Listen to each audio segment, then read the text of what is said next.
Hello and welcome to A K D study zone. आज की इस वीडियो में हम डिस्कस करेंगे बीएड फर्स्ट सेम का जो पेपर नंबर 4 है आपका, अंडरस्टैंडिंग डिसिप्लिन एंड सब्जेक्ट। तो उसका टॉपिक है हमारे पास डिसिप्लिन, यानी कि अनुशासन। अब आप सभी समझते हैं कि अनुशासन क्या है, डिसिप्लिन क्या है, कि आप अपने पेरेंट्स के साथ आपका बिहेव कैसा है, अपने स्टूडेंट्स के साथ आपका बिहेव कैसा है, आपके टीचर्स के साथ आपका बिहेव कैसा है। तो ये सारी बातें आपके डिसिप्लिन में आती हैं। जब जो भी आप हरकतें करोगे वो सारा क्या है, आपके डिसिप्लिन में आता है। अगर आप शरारत करते हो तो वो भी एक डिसिप्लिन है, अगर आप सम्मान देते हो किसी को तो वो भी क्या है, एक डिसिप्लिन के अंडर ही आएगा। तो इसका मीनिंग और डेफिनेशन को स्टार्ट करने से पहले अगर किसी ने अभी तक चैनल को सब्सक्राइब नहीं किया, प्लीज़ चैनल को सब्सक्राइब करें, बेल आइकन को प्रेस कर दें, ताकि जो भी नेक्स्ट आने वाली वीडियोज़ हैं उनकी नोटिफिकेशन आपको एकदम से मिलती रहे। तो इसका अर्थ क्या है उसको देखते हैं हम। तो meaning and definition of discipline क्या है, देखिए मीनिंग देख सकते हैं आप। अनुशासन के शाब्दिक अर्थ को यदि हम विशेषण करें तो हम कह सकते हैं कि अनुशासन डिसिप्लिन का हिंदी रूपांतरण है। अनुशासन क्या है, डिसिप्लिन का हिंदी रूपांतरण। अतः डिसिप्लिन लैटिन भाषा के शब्द डिसिप्लिस से लिया गया है। किस शब्द से लिया गया है? लैटिन भाषा के डिसिप्लिस शब्द से लिया गया है, जिसका अर्थ है सीखना और आज्ञा का पालन करना। ये आप सभी जानते हैं कि डिसिप्लिन में क्या करना पड़ता है, हमें कुछ ना कुछ नया सीखने को मिलता है और हम उसी के साथ क्या करते हैं, उसकी उन बातों का आज्ञा का पालन करते हैं।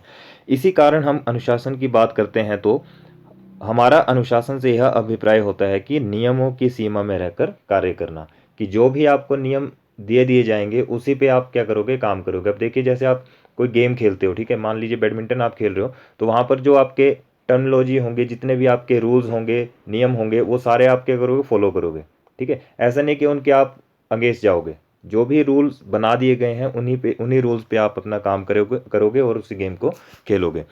तो इसी में अब देखते हैं, अब इसकी जो डेफिनेशन है, परिभाषा टीपी नन के अनुसार। अब डेफिनेशन लिखने का तरीका मैं आपको बार बार बताता हूँ कि अगर आपको फुल डेफिनेशन याद है तो कोमा, इन्वर्टेड कोमा लगा दीजिए। अगर आपको डेफिनेशन याद नहीं है तो टीपी नन के अनुसार लिखिए और इन्वर्टेड कोमा वगैरह कुछ मत लगाइए। तो यहाँ पर है, अपने संवेगों तथा शक्तियों को उस नियम के अधीन करना अनुशासन है जो अराजकता की व्यवस्था प्रदान करता है। वह वहाँ कुशलता एवं नित्यता उत्पन्न करता है जहाँ उसके बिना अकुशलता एवं अपव्यय होता है। तो इस डेफिनेशन आपको याद करनी पड़ेगी, वर्ड टू वर्ड लिखनी पड़ेगी। अगर आपको याद नहीं होती तो इसको आप डायरेक्ट क्या करो, इन्वर्टेड कोमा का यूज़ बिल्कुल मत करो, डायरेक्ट उसको लिख दो। ठीक है, अब दूसरी डेफिनेशन है WM रिस्बन के अनुसार, सच्चा अनुशासन स्वीकारात्मक एवं रचनात्मक होना चाहिए, नकारात्मक या विनाशकारी नहीं। तो इसको आप समझ सकते हो। इसके द्वारा निर्माण होना चाहिए, तोड़फोड़ नहीं। संवेगात्मक नियंत्रण का लक्ष्य चरित्र निर्माण रचनात्मक प्रक्रिया है। इसकी वांशिक आवश्यकताएं दमन और शक्ति नहीं बल्कि अभिव्यक्ति, विवेकपूर्ण उदारीकरण होती हैं। तो ये डेफिनेशन आप दो याद कर लीजिए। वैसे तो क्वेश्चन जो है 2 मार्क्स में भी आ सकता है, ठीक है। और जो नेक्स्ट हम बात करेंगे, जो नेक्स्ट क्वेश्चन होगा उसको हम 16 मार्क्स के अकॉर्डिंग जो है स्टडी करेंगे। अब देखिए इसमें जो इंपॉर्टेंस ऑफ डिसिप्लिन है वो क्या है। कई बार इंपॉर्टेंस भी पूछ ली जाती है डिसिप्लिन की 2 मार्क्स में, तो इसको भी आप देख सकते हैं। गुड फॉर स्कूल एडमिनिस्ट्रेशन, अगर आपके स्कूल का डिसिप्लिन अच्छा है तो वही सब बातें क्या हैं, आप टीचर भी सीखेंगे और साथ साथ में जो है स्टूडेंट हैं वो भी उसी चीज़ को इम्प्लीमेंट करेंगे। जो डिसिप्लिन एक बार तैयार कर दिया गया है वही डिसिप्लिन आपका बच्चों के साथ भी चलेगा, टीचर के साथ भी चलेगा और स्टूडेंट्स के साथ भी चलेगा। अब इफेक्टिव क्लासरूम टीचिंग क्या है। इफेक्टिव क्लासरूम टीचिंग ये है कि आप अपने क्लास में किस तरीके से जो पढ़ा रहे हो, ठीक है। आपका जो बिहेव है वो कैसा है, बच्चों के प्रति आपका जो डिसिप्लिन है वो कैसे है, कि आप उनको डांट तो नहीं रहे या फिर उनको मार तो नहीं रहे। तो ये डिसिप्लिन के अंडर ही सारी बातें आएंगी। अगर आपका बिहेव अच्छा है, आपके स्टूडेंट का बिहेव अच्छा है, इसमें टीचर और स्टूडेंट दोनों का बिहेव देखा जाएगा। क्योंकि जब आप पढ़ा रहे हो तो बच्चे आपकी बात सुन रहे हैं, और जब आप बच्चों से क्वेश्चन पूछ रहे हो तो बच्चे जो है उसका सही से आंसर दे रहे हैं। तो वो क्या है, एक डिसिप्लिन के अंडर काम हो रहा है, ठीक है। नेक्स्ट बात करते हैं, to give encouragement to proper behaviour.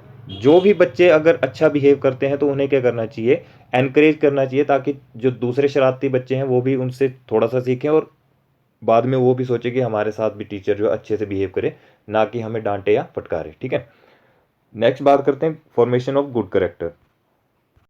तो डिसिप्लिन की हेल्प से आपका क्या है कि एक अच्छा चरित्र निर्माण भी हो सकता है, ठीक है। अगर आप सही कार्य करते हो, सही बातों का पालन करते हो, मान लीजिए स्कूल में जैसे स्कूल में क्या होता है, प्रेयर होती है, तो प्रेयर के टाइम में कुछ बच्चे क्या करते हैं, बातचीत कर रहे होते हैं या फिर टॉफ़ी वगैरह खा रहे होते हैं, तो वो चीज़ें जो उसमें नहीं आनी चाहिए।